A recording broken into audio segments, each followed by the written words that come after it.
Madame Grelot pour 7 minutes.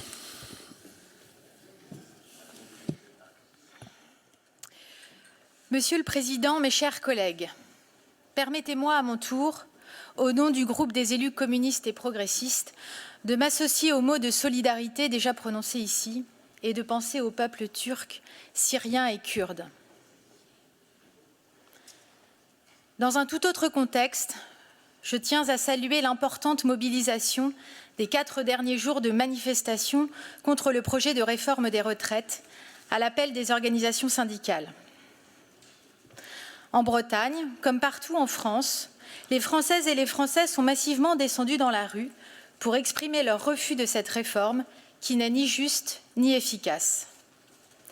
Il suffit de regarder les sondages d'opinion pour se rendre compte que plus ce gouvernement essaie de faire preuve de pédagogie, plus les Françaises et les Français expriment leur refus de voir cette réforme s'appliquer. Et parmi celles et ceux qui se mobilisent, il y a notamment la jeunesse, qui le fait par solidarité pour ses aînés et pour son propre avenir. Ils savent aussi que maintenir en emploi plus longtemps les seniors, c'est aussi réduire mathématiquement les opportunités d'embauche qui pourraient s'offrir à eux quand ils ont déjà du mal à trouver un premier emploi ou même un premier stage. Les femmes se retrouvent encore une fois pénalisées et les grandes perdantes de ce projet de réforme. Elles devront en effet travailler 7 mois de plus en moyenne, contre 5 mois pour les hommes. Une réforme qui les pénalise un peu, pour reprendre les mots du ministre Franck Riester. Malgré les moyens de communication déployés, ce gouvernement refuse toujours d'agir pour plus d'égalité entre les femmes et les hommes. Et puisque nous allons parler du budget de la région Bretagne aujourd'hui, nous relayons cette alerte lancée par les associations d'élus.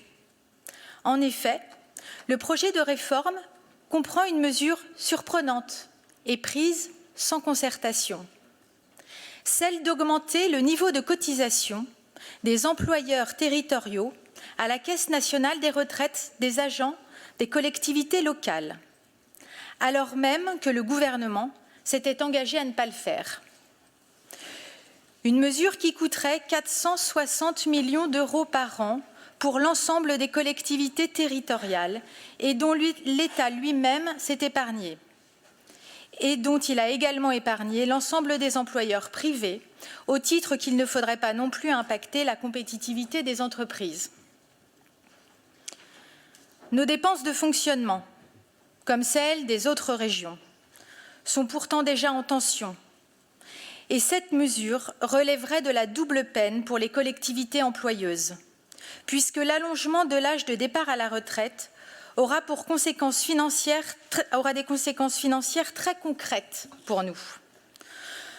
Nous devrons en effet assumer les charges induites de l'emploi des travailleuses et des travailleurs plus âgés, et donc plus à même de tomber malades en raison de leur état de santé, de leur fatigue, et notamment dans les catégories C, où se trouvent majoritairement les métiers les plus pénibles. Rappelons par la même occasion qu'à la région Bretagne, nous avons fait le choix l'année dernière d'augmenter le salaire des agents des catégories C et B, en complément de la revalorisation du point d'indice décidé par le gouvernement. Nous avions ainsi fait le choix d'investir pour protéger nos agents de l'inflation galopante et d'aider celles et ceux qui gagnent le moins à atteindre la fin du mois. Pendant ce temps-là, Total Energy a annoncé la semaine dernière un bénéfice net de 20,5 milliards d'euros pour 2022, une hausse de 28% par rapport à 2021, soit le plus grand bénéfice réalisé par Total. Historique. Un résultat permis par la flambée des cours de l'énergie. Cette même flambée qui pousse certaines collectivités à restreindre leurs services publics, mais qui profite aux actionnaires qui pourront ainsi bénéficier de dividendes exceptionnels. Pourtant, Pas besoin d'être prix Nobel d'économie pour se dire que si on augmente les salaires, on équilibre les retraites. Si on paie les femmes autant que les hommes, on équilibre les retraites. Si on taxe les profits financiers, on équilibre les retraites. Si on fait les trois, on baisse l'âge de départ à la retraite.